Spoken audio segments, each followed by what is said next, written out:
हीच बातमी अधिक प्रभावी, आकर्षक आणि वृत्तपत्रीय भाषेत तयार करून खालीलप्रमाणे मांडली आहे.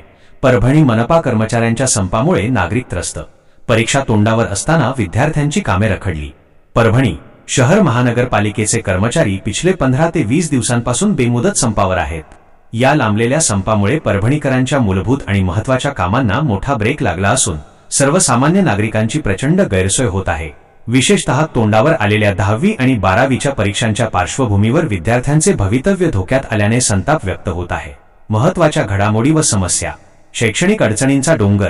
सध्या 10वी आणि 12वीच्या परीक्षा अगदीच जवळ आल्या आहेत. अशा महत्त्वाच्या वेळी विद्यार्थ्यांना विविध कारणांसाठी जन्म प्रमाणपत्र, प्रमाणपत्रांमधील दुरुस्ती किंवा नवीन कागदपत्रांची नितांत गरज असते. कार्यालयाच्या फेऱ्या, प्रमाणपत्र वितरणाची प्रक्रिया ऑनलाईन असली तरी मनपाचे कर्मचारीच संपावर असल्याने पडताळणी आणि अंतिम मंजुरीची कामे ठप्प पडली आहेत. परिणामी पालकांना व विद्यार्थ्यांना मनपा कार्यालयाच्या पायऱ्या झिजवाव्या लागत आहेत.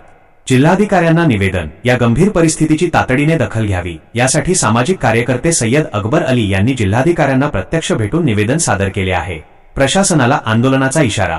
प्रशासनाने तातडीने हस्तक्षेप करून कर्मचाऱ्यांच्या मागण्यांवर सकारात्मक चर्चा करावी आणि संप मिटवून नागरिकांचा खोळंबा थांबवावा अशी आक्रमक मागणी करण्यात आली आहे. अन्यथा नागरिकांना सोबत घेऊन तीव्र रस्त्यावर उतरून आंदोलन छेडण्याचा स्पष्ट इशारा यावेळी देण्यात आला आहे.